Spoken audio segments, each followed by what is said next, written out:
Good evening, everyone. Thank you for joining me. I'm Melissa Aase. Thank you for coming tonight for our town hall. Really appreciate you joining us in all the various places we are, but we know that we're still neighbors.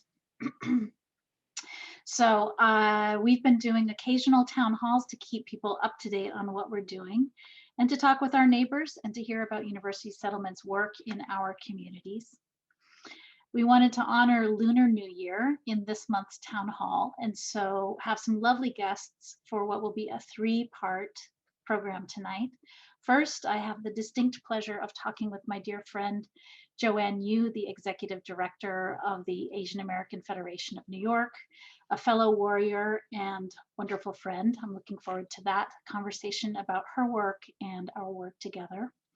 And then we will have a chance to learn some rejuvenating QiGong movements with one of our favorite instructors who works in all of our senior programs and locations with older adults, Ken Gray. And finally, we will talk with a longtime neighbor, a colleague, and a participant in our programs who will chat with a member of our board, who's also worn many hats. Yu Juan Wi, or Yuki as we know her, and Ronni Fisher have known each other for a very long time, and we'll give you a chance to guess the number of years before they give you the answer themselves. So we're here tonight with both joy and resolve at the turning of the new year as we enter the year of the ox. University Settlement partners with neighbors to build strong and vibrant communities, and as a settlement house for the 21st century, we marry advocacy, community development, crucial direct services, and cultural opportunities for over 40,000 New Yorkers each year, people of all ages in 30 locations for our programs and now from many of our homes. We've worked our entire history, 135 years, in the Lower East Side and Community Board 3, which includes Manhattan's Chinatown, and for the last decade plus also in several Brooklyn communities. And across all of our programs for early childhood, school-age children, teens, adults, families, and elders, approximately 27% of our participants identify as Asian, with the vast majority identifying as first, second, or third generation Chinese Americans. 18% of our staff identify as Asian American, and all of our programs offer services in Mandarin, Cantonese, with many also offering Fujianese, Taishanese, Bengali, and many additional languages and dialects from across the Asian world. Every single program, from Meals on Wheels to English classes for adults, to early childhood programs and mental health programs, housing assistance and youth programs, has seen a huge spike in needs during the COVID pandemic. And we've risen to the challenge in all of those programs. We have also felt the pain of so much loss, including among our staff and our neighbors, not only to the COVID pandemic and health and well-being, but also the loss of safety for our Asian neighbors. Many of our staff and participants have reported experiencing bias incidents at the beginning of the pandemic and now, increased microaggressions and even violence or threats of violence on the streets and in transit in New York City, our city. And that's one of the reasons we wanted to invite all of you to join us tonight, to hear what you can do also to stand up for your neighbors in New York and to find a community of welcome, celebration, and determination as we keep moving forward like an ox during the challenges ahead in coming through COVID and the longer recovery to come. So now I want to welcome my dear friend Jo-Ann Yoo to join for a conversation about her work and our work together. Hello, Jo-Ann. Hi, friend. How are you? Good today. I'm definitely good seeing you. Yeah. So you lead the Asian American Federation, which has many, many member organizations doing work like University Settlement and work that's different from University Settlement across the entire city of New York. And so you have a big view across the city of what we're seeing. And one of the reasons we wanted to have you here, not just because I love spending time with you, is to hear what you're seeing across the city and what's really sort of the top of mind and your concerns. Sure. And thank you so much for inviting me. I love doing stuff with University Settlement. And I love hanging out with you, Melissa. So this is a great this is a great celebration. I think what we need to note is that there are things worth celebrating, right? Like because we are going to get out of this COVID soon. The vaccine seems to be, the vaccines are coming out of the factories faster. People are signing up and people are wanting to get back to their lives outside of their homes, and so Right. I think it's a really great thing. What we're seeing in the Asian American community, um, well, in the it was everybody else, what everybody else was seeing, unprecedented unemployment, seniors not having food. It was, Right. all of the questions, that everything that's COVID related we experienced. But as many folks know, the Asian American community has been in the news, and not for a good reason, and it's because of all the the bias incidents and the hate crimes. And we knew, and Melissa, I really appreciate you talking about all the microaggressions that we've dealt with. This is not a new thing for us, Mm. right? And I was thinking like, oh my gosh, all the times I walk around in my neighborhood, I've had people say some really weird things to me, and I walk around and go, what was that, right?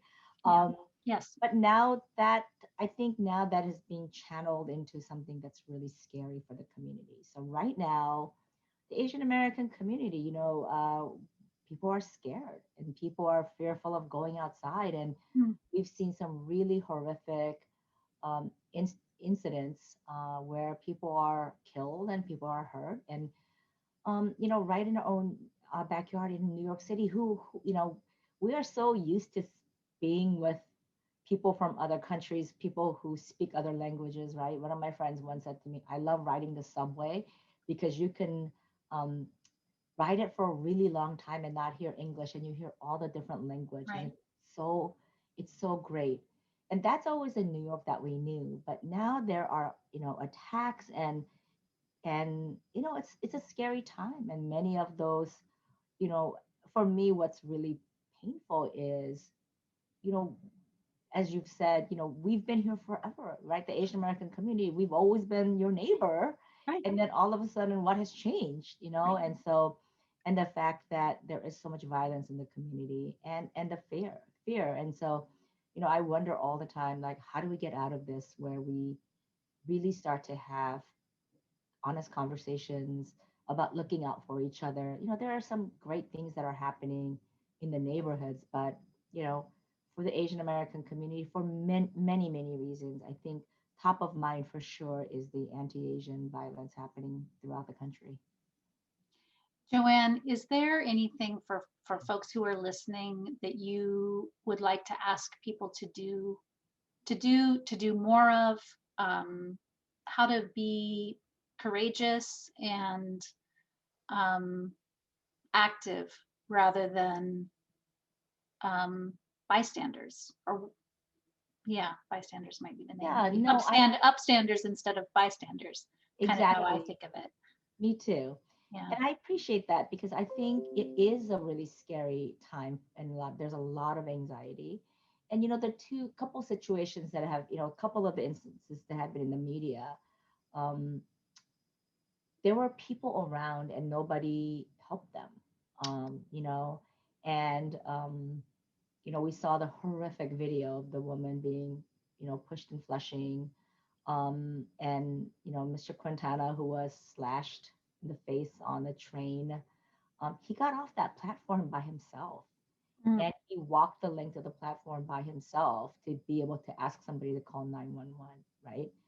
It was not an empty train. He was on a train with other people, but yet I'm going to give my fellow New Yorkers the benefit of the doubt that they didn't step up because they were in shock and they didn't know what to do, right? So I think the reality is we've seen when people are targeted. We've seen it with our Muslim community, right? Right. The sisters who wear the hijabs and they're going to work, Right. and people are harassing them, and New Yorkers stepped up, and there were some great people stepping up saying, where do you go to work? I will help you. Right. I'll ride the trains with you, right? Now it's a little different because we're all kind of stuck at home still, Right. right? But I think whenever you're out, I think it's really, good to be aware of your surroundings, good to know who is around you, so that if anything happens, you can be supportive, you can be a, a neighbor. Sometimes people will say horrible things. It's not just about violence, but just insults, and Right. being able to diffuse those situations, and making people step back. I think those are really important things, for Mhm. sure. This Saturday, we are gonna gather at Foley Square at 1 o'clock for a, stand up against racism solidarity rally. Right. We'd love to. I heard it's gonna rain, but I said we're too far in. We can't go back. So please bring your umbrellas and wear your rain ponchos and come out and support our community. I think Yeah. we have been feeling isolated and we've been feeling scared. And I think a show of, love and, solidarity from the our fellow New Yorkers would be really, really helpful. And then there are some new things that we're planning out because I think we always want to be able to be mindful to teach our city, our communities, that safety is for all of us, right? And Right. so, this is the work that we want to do, that we are planning out, isn't just about the Asian community. It's how do we Right. keep the entire city safe by adopting new models of supporting each other. So, you know, we Right. will share all of that because I'm sure University Settlement will be part of all of that too. Yeah. Yeah, I think we're gonna put the flyer for the rally in the chat or somehow share it to our audience that's here tonight. My colleagues will help with that. Right. We're obviously, we're a co-sponsor of that and we want to show up. I think, when we think about the power of questioning yourself, just like you said, that is one of the experiences of microaggressions and threats of violence, which is just as, which is terrible because living in fear means you're living diminished, right? You're not showing your heart. Um, Micro affections, I don't know if that's a thing, but that's the term that I use, also goes a long way. And so really making sure that people around you know that you see them, it actually does make a difference. And when we think about our response to disasters as an anchor organization that's been in a community for so long and has this big building and has space and really has responded to many, many disasters. One of the first things you see in a disaster is the power of mutual aid, Mhm. the power of neighbors coming together. And in non disaster times, one of the best disaster responses is to help neighbors build relationships with each other Mhm. and just know each other, to know each other across differences of race and gender and language and ethnicity and backgrounds of all kinds, means that people will actually respond to one another in a crisis faster, will help each other in a crisis, and people will be safer and actually lives are saved that way. Yeah. And so, like, every day is, disaster preparedness day at University Settlement. Um, Jo-Ann, I also know that you and the Federation have done a lot to be very vocal around mental health issues. And that is a big area of work in University Settlement as well. We're seeing a huge uptick in the need for mental health care, and we have a wide continuum of kinds of care that people can get, children from zero, parents, kids with their families, kids on their own, elders. And we've worked really hard to make sure those services are linguistically and culturally accessible and welcoming to people. Much of it is through telehealth now during COVID, but people are really using it, even with the stigma and the unfamiliarity that some people have around getting help for mental illness and stress and anxiety, depression. And we're just seeing some really serious cases, really serious stories. Um, Not surprising during this very, very, very long experience, but I'm just wondered if you could share a little bit about your work too in that area. Sure. Our work really has been about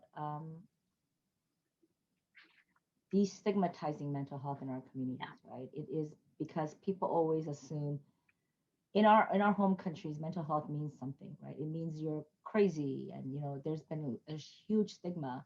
you know People have anxiety, people have depression, and now I think the entire world, this entire country, is going to have some form of mental health, right? Yeah, And it is to say, it's an illness like anything else, and you can go to a doctor and get it treated, and you can feel better. you can So feel why better. wouldn't you? And I think, the thing I think about, and when we see a lot of what is happening out in the streets with the hate incidents, some of these perpetrators have mental health issues. And when I hear those stories, I think, wow, the system also failed the perpetrators, right? Because there needed to be better, more robust assistance for people with mental health. And so, if Right. they don't have insurance, they don't have the help they need in language to be able to get the help they need. If you are homeless, where do you go to sign up for medication, right? There's all of these things that we know, because these are the things that we work on. But I keep thinking, my gosh, when we get out of hope, like when we're all vaccinated, herd immunity kicks in and we get to all be free range people again, I think we're all going to need to have some mental health. Yeah, We're going to need to be in therapy. We're going to need to be, talk to friends and experts, because we've been home for over a year and there's so much anxiety, yeah, and the unprecedented poverty, and the job loss, and the economic pressures. I mean, it's like this steam valve that is just gonna blow. And we need to figure out through, we need to start to talk about these things before the valve, you know, breaks and it just blows up. And maybe this is that great opportunity where we talk about, here's how we can, have assistance. We can meet in groups. We can talk about the things that we need, and maybe, how do we support each other, and how do we show people that, talking about your own anxieties and what you're feeling is not a bad thing. And right. it's an invaluable self-care tool, and we need Yeah, to encourage people to be able to utilize that. yeah.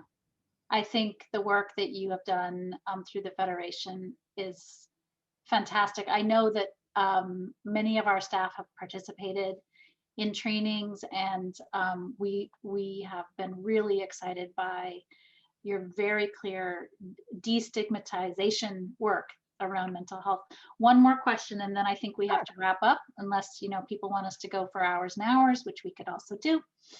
Um, there's I was thinking about what you've said about the um, the human service sector during this time. Um, I think of our entire team as essential workers. They have absolutely been saving lives and keeping people connected during this year of um, challenge.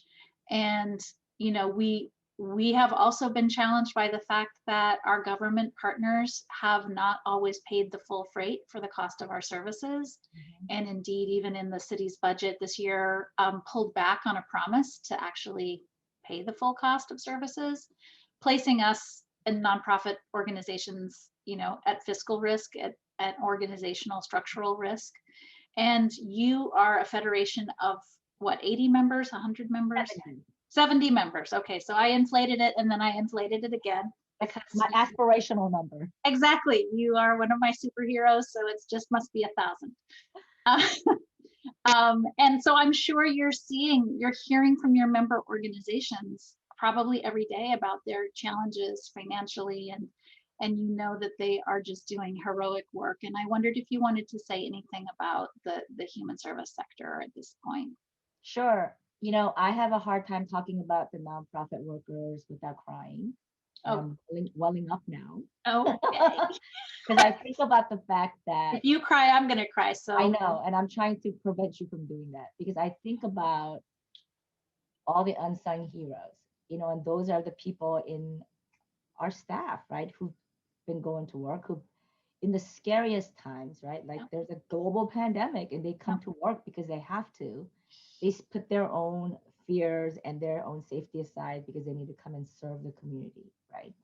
And so I feel like, man, if there was ever a time to appreciate our field, it's now.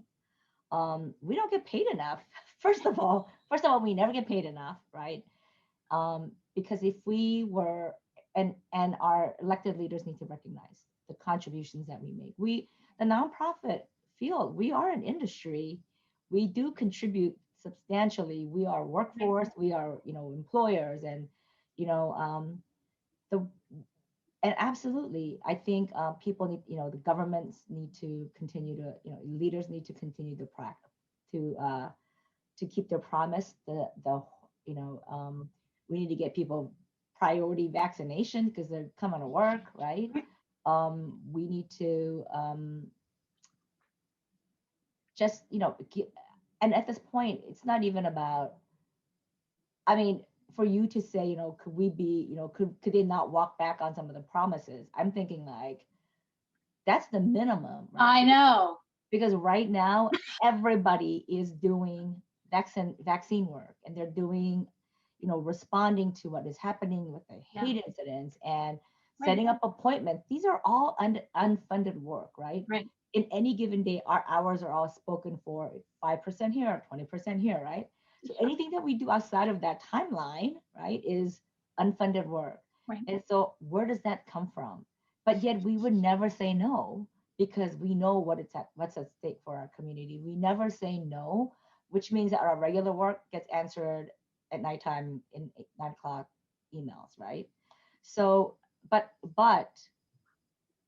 at the end of the day, we are advocates. We know how to advocate. And if we cannot advocate for ourselves now, right, then it's a now or never thing, right? And it's time for our industry to be able to garner the much needed respect that needs to come our way, and when we totally deserve it. Jo-Ann, I love talking to you. I'm wishing you strength. Thank you. In the new year. Same to you. And you're just one of my heroes. I just want to really, really thank you for taking time with us tonight. I hope we do this again. Absolutely. Thank you so much. Happy Lunar New Year. Happy Lunar New Year. I've got an orange. I've got an orange for you. It's not just a prop, it's real. That's awesome. Thank you so much. And thank you always. Thank you, Melissa, for always standing with us, always being such a good sister to me. And, I really appreciate the sisterhood and all the camaraderie from University Settlement. And so know that just as much as much affection you feel for me is totally reciprocated. So thank you very, very much. Awesome. Okay. Bye-bye. Bye. All right. I'm so pleased to welcome our next guest, who will introduce us all to a little bit of movement that probably, if you've been Zooming all day, will feel really good. So Ken Gray, I'm going to welcome you. Hello. And I'm going to turn my camera off. And oh, that's awesome. Welcome. And I'll say Sonin Faila. Very nice. Thank you. So I'll turn my camera off and turn it over to you, Ken. Thank you, Melissa. Okay, everybody, I know I can't see you or hear you, so I hope that you will participate, because this is going to be very active. We're doing some QiGong tonight. This is going to be, number one, in light of COVID and how everybody's feeling. The first is going to be a purging exercise, then an energizing exercise, and then a gathering chi exercise to bring everything together. So I'll demonstrate them, and then we'll do them all together. And they're a little interesting. We're gonna have some crazy music to go with the second form. So if you stand up, and our purging exercise, it's two parts. The first is to eliminate excessive sadness and worry and depression. And it looks like this. The movement is to bend forward, squeeze the shoulder blades, lift up, open the chest, lean back, and breathe out. But it's more than breathing out. We're going to make a very mournful sound to get rid of purging that excessive worry. So you can do a groan, you can go, oh, or depending on your ethnic group, you can go, ayah, or oy vey, or whatever works for you. So we're going to do that 3 times. So you bend forward, squeeze, breathe in, lift up, and And again, breathe in. And oi. I'll do one of each. And one more. Breathe in. And ayah. Excellent. Now our second version of this is got a nickname. It's called the vomiting. The vomiting. That's good enough. And this is to help purge and squeeze the kidneys and also the lungs. So kidneys are associated with fear, lungs, like we just did, excessive worry and sadness. So we're going to get rid of that. And this is what the movement looks like. You open in the back, breathe in, go forward, squeeze. Now this is the important part. I want to get really close here. You stick your tongue out, open your eyes wide, and go. Okay, pretty disgusting, but we can do it. So 3 times, and breathe in, lift up, go forward, and again, breathe in, and one more time, breathe in, and oftentimes you'll feel like coughing. So we'll hit the lung points right here in the chest, and either fist or hand, and that helps clear out the lungs. Okay, our second movement. This is going to be a mini aerobic workout with some really insane music. And this is going to be a slapping technique to open up all the channels in the body and create more circulation. So follow me.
Okay. Now, we're all brimming with energy, so we're going to gather chi from 3 places, from heaven, from the middle, and from the earth. So just follow me. So breathe in, kaphe, look up, And breathe out. Forehead.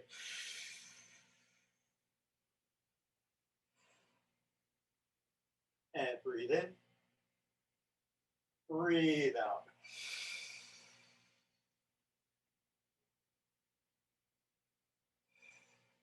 One more.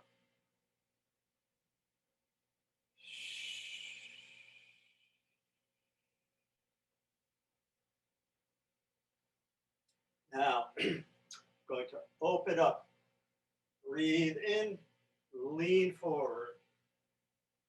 Come in and breathe out. Again, breathe in. Bending forward. Gather chi. Breathe out.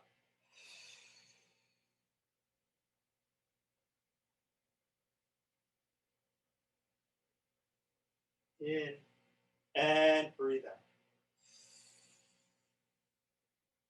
Finally, for the earth chi, we're going to breathe in through the hands, lift the heels up a little bit, breathe out through the feet. Breathe in, breathe out. One more, breathe in, and breathe out. Gather at the dantian, right below the belly. 3 breaths, breathe in and out. Breathe in, breathe out. And one more, breathe in, breathe out. Okay, very good. Thank you for coming by. And I hope you enjoyed our little mini QiGong or Heigong session. So thank you. And Ken, thank you so much. you're welcome. Have a good evening. Thank you. Thank It felt so good. Ah, good. Nice tune, huh? Yeah, crazy music. You were right. All right. Well, thank you so much, Ken. Okay. Great. I hope that you took an opportunity to do that because it really feels good. And boy, do we wish we could be doing that with seniors in our senior centers in person. But we are doing things online and over the phone and actually through cable television with seniors. So I think people still get to see Ken. Now I want to introduce Yuki and Ronni. Actually, Ronnie's going to do the introducing. So Ronni, if you could come on, and Yuki as well. Hi, Ronni. Hello. Ronni is a longtime board member and former staff member, leader of our early childhood programs, and just a wonderful partner all the way around. She also grew up in University Settlement. I think that's what she would say. And there's Yes, Yuki. I did. All right. So I will leave you to your conversation. Welcome, Yuki. Okay. Hello, everyone. I would like to introduce Yu Juan. We call her Yuki. Yuki and I worked together for many years. She was an assistant teacher at our early childhood center on the Lower East Side, and I was the director. And then when Yuki retired, she became an active member of our senior citizens program at 189 Allen. So hi, Yuki, how are you this evening? Hi, Ronni. Good. Yeah, fine. I'd like to start by asking you, how has your involvement in University Settlement been helpful to you and to other seniors and children and families? Okay.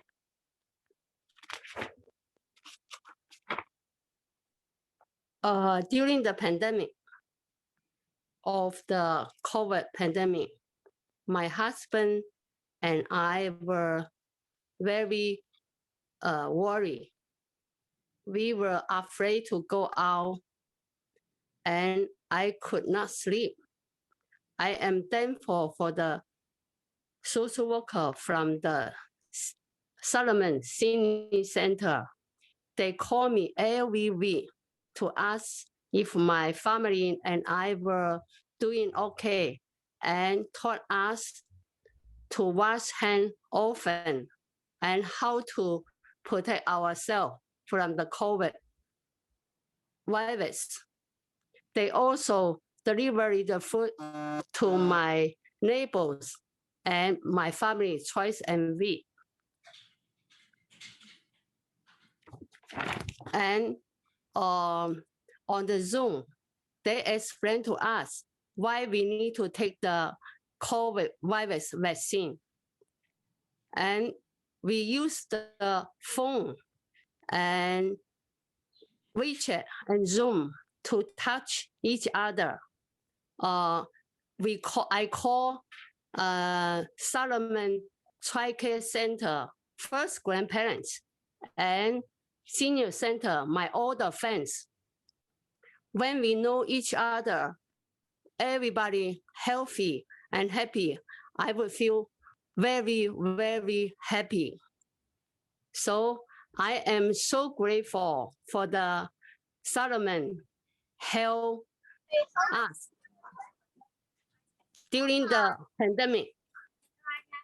Yuki, I just want to explain to the audience that I know you mentioned our foster grandparents, and I want everybody to know that foster grandparents are older adults that we have in each of our child care classrooms that volunteer. And it's really nice to know that, Yuki, you've maintained a relationship with them. You mentioned COVID, and I wanted to ask you how things have been going for you and your neighbors and your family during COVID. In the beginning, we very, very scared. And then after, social worker always call me. And then we use the phone, we use the to touch each other. After I feel much, much better. And then I understand how to protect ourselves. And they send the meal for us because we cannot go outside, scared go outside, sometimes feel looks scared, no, nothing to eat like that. And then they send twice a week. So when anytime I got the food, I feel very, very thank you for the Solomon Senior Center. Great. I want to wish you Happy New Year. And I'd like to know, how is this Lunar New Year different? And how are you celebrating it? What's missing? And what are you wishing for? Okay. This Lunar New Year is totally different from other years. I did not really celebrate it. First, my son and his family could not come to visit and join us for dinner. And I could not go visit our older relatives and give the red envelope to the younger ones. The second, there were no lion dance and fireworks in Chinatown because every year we have the firework and dragon dance on the street. This year, no, very quiet. And I miss the family reunion dinner, this very important dinner. Every year we need to do it. And the lion dance in Chinatown on the street for the parade. Every year I go to for parade for the dragon dance, but this year the Chinatown very quiet. We don't have the dragon dance for parade because that is the traditional way of how we celebrate Lunar New Year. And I always participate in the lion dance group. In the past 25 years, I go to for the dragon and lion dance on the street. Every year, go one day, go to Chinatown, but this year, no. So I hope the COVID-19 pandemic will disappear as soon as possible. We all can have the normal lives. Now I really feel I cannot wait. I won't go back to the Solomon Senior Center because they have a lot of fun for me after I retired. I go for the dance class and singing class, and the lunch almost every day go to enjoy the lunch. Really very good, delicious the lunch. I still remember the taste. So I feel I want to go back to for the normal life, go back to the senior center. That's wonderful. And Mhm. I'd like to know, people who are learning about the Lunar New Year, what would you like them to know about the Year of the Ox? Okay, the people born in the year of the ox are reliable and value their fans, usually within like that. The ox is perceived as a hard worker. They're very hard, we know. They help the farmer do a lot of things. And zodiac experts believe the year of the ox is a period when hard work will reward even more than usual. That means if you hard work, you can get a lot of things for you. And therefore, I wish everyone a healthy and perspective year to come to everybody. That's wonderful. And a happy and prosperous new year to you too. Thank you very much. Okay, Ronni, I really want to say, I thank you, Solomon, University Solomon Center for me. When I immigrate, come here, I got a good job, work with the children, play with the children. I learn a lot of things. And then when I retire, I go to 189 Allen Street, the senior center, very enjoy it. And then during the pandemic, helped me a lot and made me healthy, made me no more afraid. So I want to say thank you, University Solomon Center for me, the good life in American. Yuki, you've said it all. Thank you. Okay. Melissa? Thank you so much, Yuki. Happy New Year to you. Thank you, Marissa. See you. Okay. I hope as soon we can see you. I hope to see you soon too. Okay. Bye-bye. Bye-bye. So everyone, I think we got something for our heads and for our hearts and for our backpacks full of action to do. There's a rally this Saturday that we can rally for and around and with our neighbors.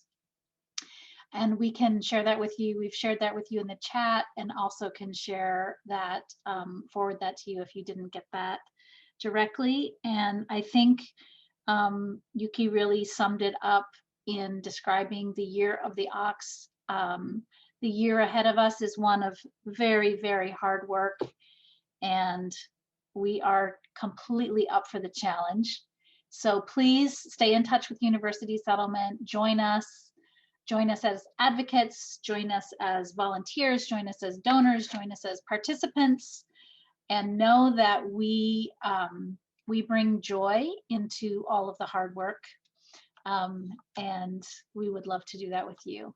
Thank you so much for joining us tonight. I know people are very busy and also very tired of doing things on Zoom, so we truly appreciate your time, and we look forward to the next town hall with you. Good night, everyone.